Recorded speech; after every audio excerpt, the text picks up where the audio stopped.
Hello, everyone. I just wanted to quickly talk a little bit about communication. So hence this rather weird image behind me, which is, I think, a brain.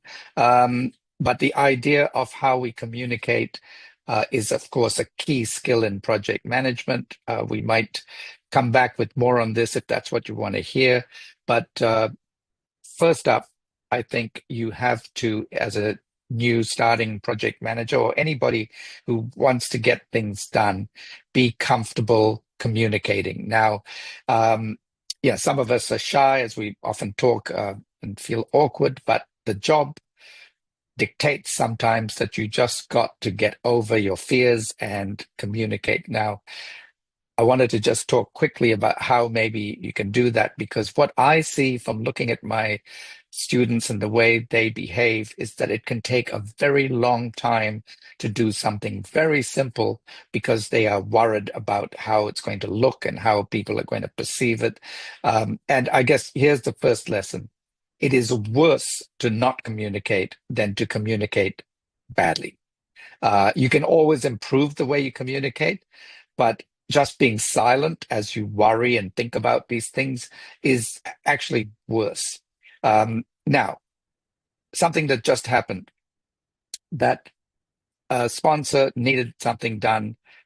We talked about how that the team might work with the sponsor.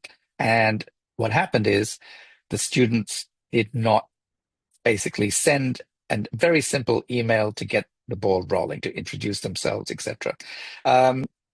Why? And I've thought about this. Why is that? So there's a whole bunch of reasons. I'll maybe explore them separately, but one of them is that we worry so much about how we are perceived, how to word it. We go talk to our colleagues about, the email.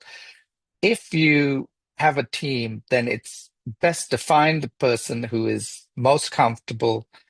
Here, as many students are, second language, of course, feel uncomfortable writing in English.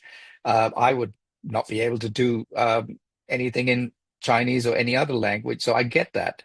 But you've got to find the person who's most comfortable with the language, most comfortable communicating, and that needs to be your go-to, what we call point of contact, so that you just reply or send key messages on time.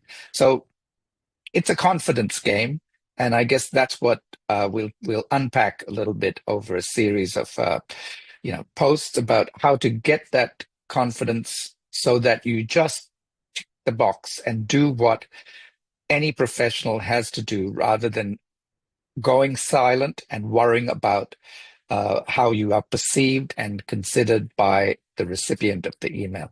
It is better to apologize if needed. If needed, don't apologize for nothing. But if you're concerned about your language, etc., you might say, please excuse this brief email, but can you do ABC? You've got to just get that message out, and your personality, your even skills are secondary in a project to doing what is professionally necessary. So that's the job, folks.